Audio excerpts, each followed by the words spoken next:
Stocks still in the red today following this morning's hotter than expected CPI report. My next guest says he's looking for opportunity to add some risk heading into year end. Let's bring back Sebastien Page of Rowe Price. Good to see you again. Welcome back. Thank you, Scott. Does this mean you're becoming more bullish as the year goes into its later stage? Scott, yes. And I'm listening to your show over the last couple of days, and the narrative is most people are comfortable with the fundamentals, but uncomfortable with the valuations. I wish I had a differentiated view, but I'm in that camp. Our asset allocation committee is in that camp. So we're looking at the fall with high valuations, but geopolitical risks, some risks of a rate shock or an inflation surprise on the upside, some risks around the election. And so what we want to do is prepare, discuss at which level we will add to risk assets. We're more likely to add than to subtract over the next few months. And right now, as I said last time I was on your show, we're neutral between stocks and bonds, fully invested. We actually have a small overweight of 0.5%, but let's call it neutral. So That's the plan, Scott. I mean, at least it's a 0.5% overweight.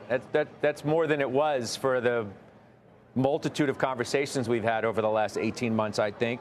You know, the other point, I guess, to be made is that while the overall market multiple may be expensive to some, it's skewed, though, by the biggest market cap stocks in the market. I mean, the index level, obviously it looks expensive, but as I was suggesting earlier, pointed out by Ricky Sandler, a very well-known and successful hedge fund manager, you got to focus on stocks beyond the mega cap names. I mean, you still stay large, but all the action doesn't have to be there. They're too consensus and they're too expensive. Yeah, Scott, I love that question because we're doing a lot of research on this right now. And I completely agree with you. The 22 price earnings ratio, Ed Yardeni was just talking about it. It is high, but you can't compare that to the run up of the tech bubble. Let me give you two caveats on valuations. First of all, and I've heard people mention this on your show as well, if you adjust for the return on equity of the market, you get a valuation that's actually below median by historical standards because of all the technology in the S&P 500 and those humongous, very large returns on equity. When you look at the index, it's actually not that expensive if you adjust for it. So that's caveat number one on valuation. The other one is that the average stock in the world is trading at about 13. Take the MSCI All Country World Index, equal weighted, look at its forward PE, about 13.